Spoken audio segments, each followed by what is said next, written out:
So again, guys, we'd like to welcome Coach Elko. But before we begin, I have a quick question.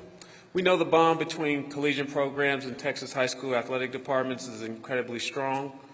When Texas High School Coaches Day comes around this November to celebrate every coach from every sport, what is the core message you want to share about the impact, the off-the-field impact these mentors have on their kids and the communities?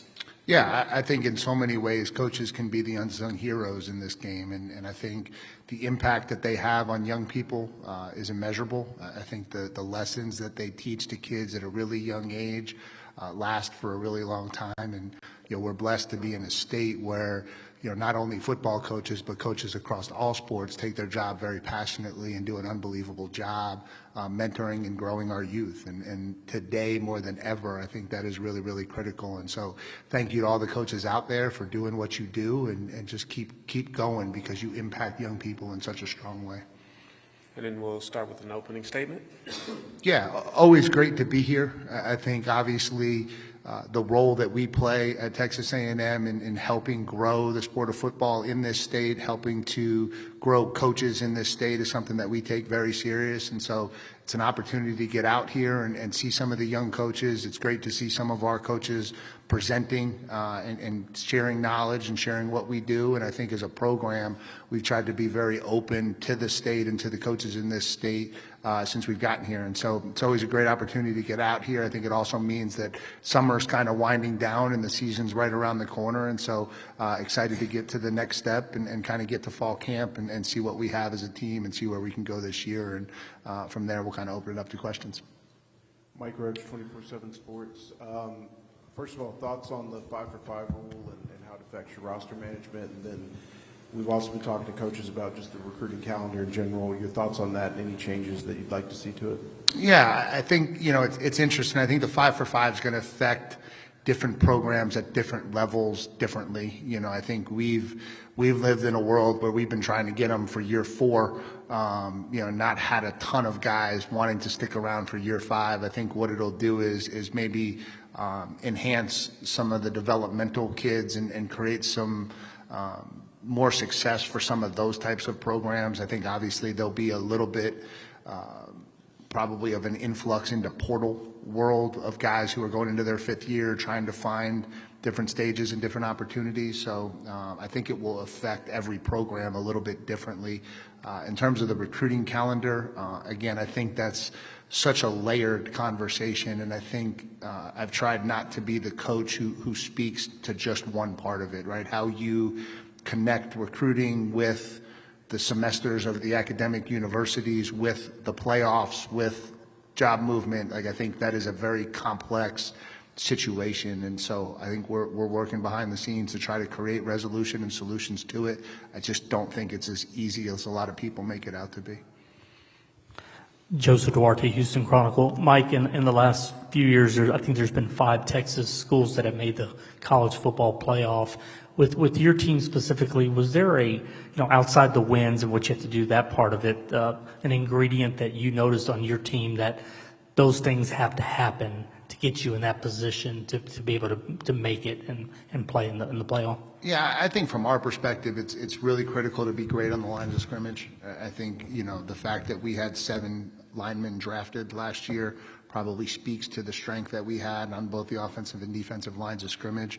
Obviously, you've got to get really good quarterback play. That's really important, and we got that last year from Marcel. And then you have to be explosive on offense. And I think last year, for the first time in a long time, Texas A&M brought back some of that explosiveness on the offensive side of the ball. Chris Hummer, CBS Sports. There have been very few times in the last 50 years where Texas A&M and Texas were competitive at the same time nationally. Is there something about the environment of the sport right now that you would attribute that to when you kind of think about the role both of y'all have in the state of Texas and the ability to recruit nationally at the same time?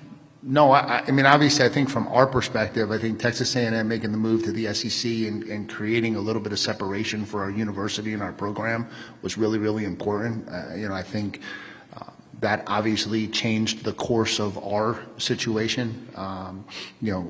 what they've done on their end, would be a question for them. But I think that's what's allowed us the opportunity to grow our brand and recruit at a level that allows us to compete year in and year out and be successful. And so I think we've done a really, really good job as a university and as an athletics program of trying to elevate our brand and what that brand means across the country. And I think that's what's allowed us to get into the positions that we're in.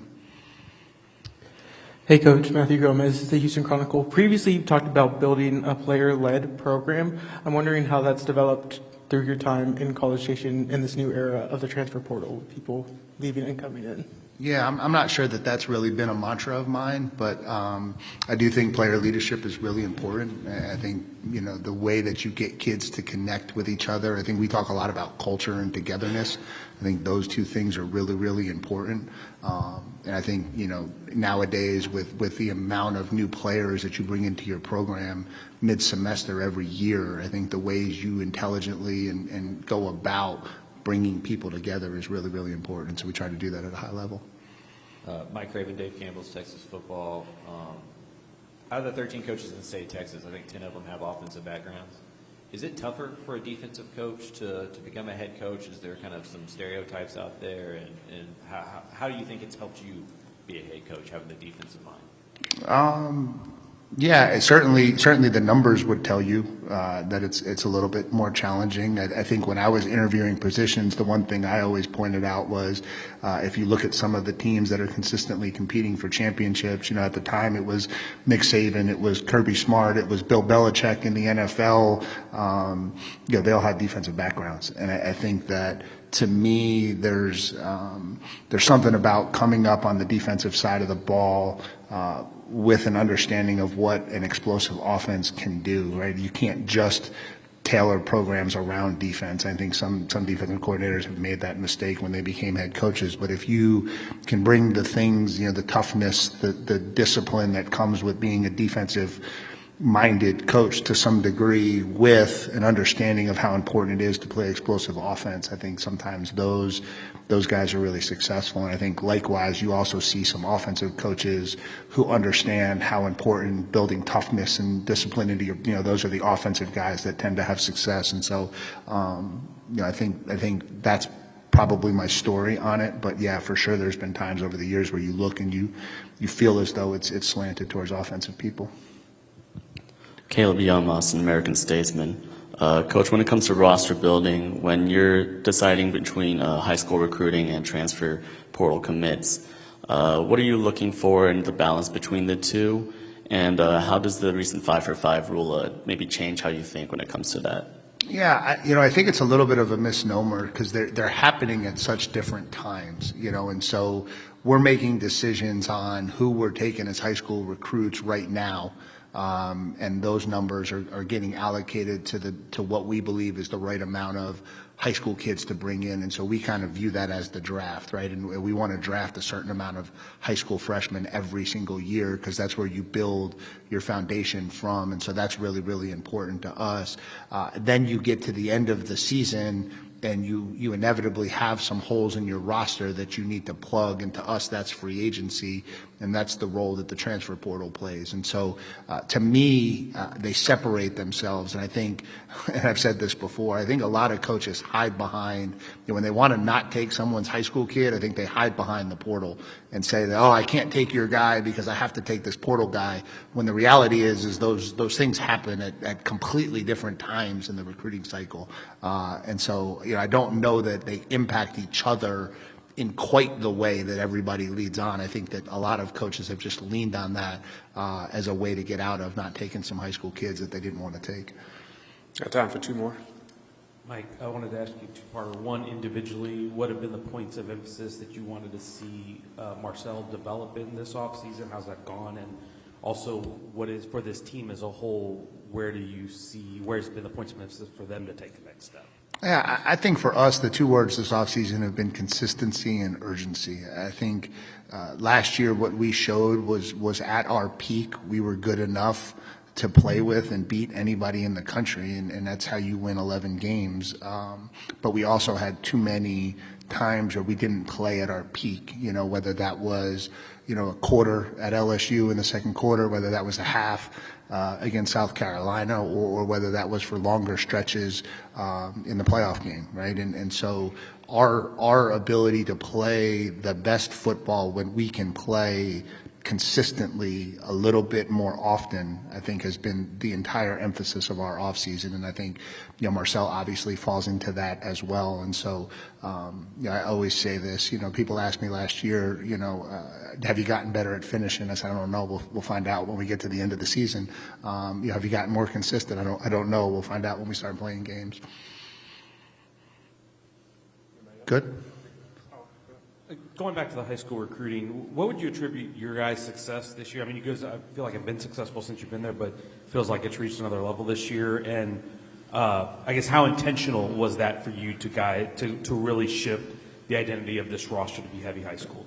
Yeah, I think it's worked out really well for us in terms of, you started recruiting the 2027 class, and I think we talked a lot about that really being the first class that we would be on level footing for from a relationship building standpoint. We started recruiting that class kind of at the same time everyone else did. It was obviously, we had no chance in 25. We were playing catch up a little bit in 26. 27 was the first time, and I think a lot of the early conversations we had with those kids was, we're going to become a developmental program. We're going to be a consistent winner. We're going to be a team that gets players to the NFL and gets our team to the playoffs. And then they've seen all of that become a reality, right? They saw 11 wins. They saw a team make the playoffs for the first time. They saw a team have 13 guys at the NFL Combine. They saw a team get 10 guys drafted. And so I think that added a lot of validity to what we were preaching in terms of how we were trying to build our program. And so I think you've seen us be able to go out and get some elite players from all over the country in a lot of ways, because I think they believe in us, because everything that we said we would deliver on, we were able to show them that we delivered on it. Good. Appreciate you guys. Great team.